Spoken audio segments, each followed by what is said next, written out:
গত বছর জুন মাসে ইরানে আক্রমণ করে ইসরায়েল। পাল্টা আক্রমণে যায় ইরান। এক পর্যায়ে আমেরিকাও তার বোমারু বিমান দিয়ে হামলা চালায় ইরানের পারমাণবিক স্থাপনায়।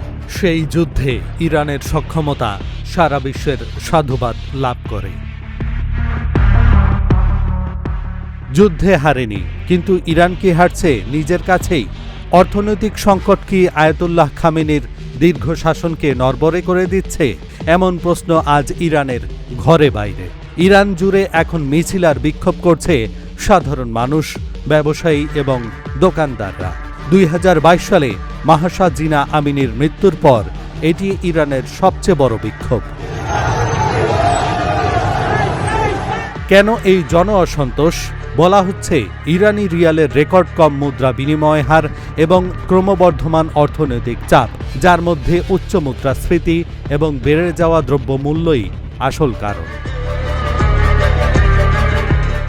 ডিসেম্বরে মুদ্রাস্ফীতির হার ৪২.২% পৌঁছেছে।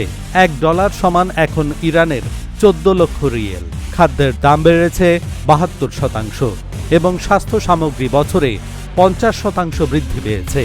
আন্তর্জাতিক নিষেধাজ্ঞা, মুদ্রার পতন, সম্ভাব্য কর বৃদ্ধি এবং আঞ্চলিক সংঘর্ষ থেকে যে অনিশ্চয়তা সৃষ্টি হয়েছে, তা থেকেই এই অবস্থা হয়েছে। জনসংখ্যার প্রায় অর্ধেক অপুষ্টিতে ভুগছে এবং তরুণ পুরুষদের মধ্যে বেকারত্বের হার অনেক বেশি।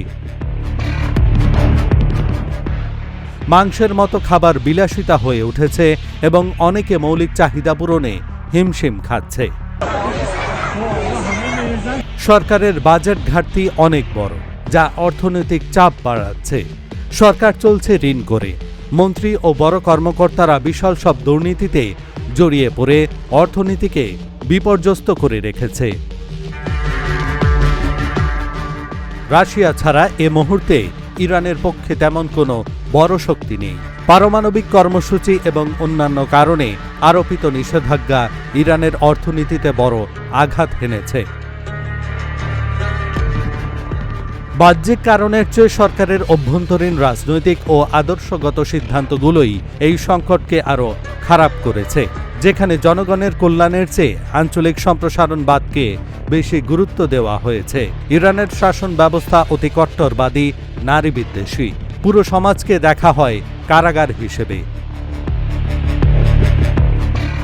ইরান বর্তমানে অর্থনৈতিকভাবে খুবই দুর্বল অবস্থানে আছে, যদিও দেশটির তেল ও গ্যাসের বিশাল ভাণ্ডার রয়েছে। যুদ্ধ জেতার বাসনায় ইরান হেরে গেছে নিজস্ব অর্থনৈতিক ব্যবস্থাপনায়। এহসানুল হক, ঢাকা জার্নাল।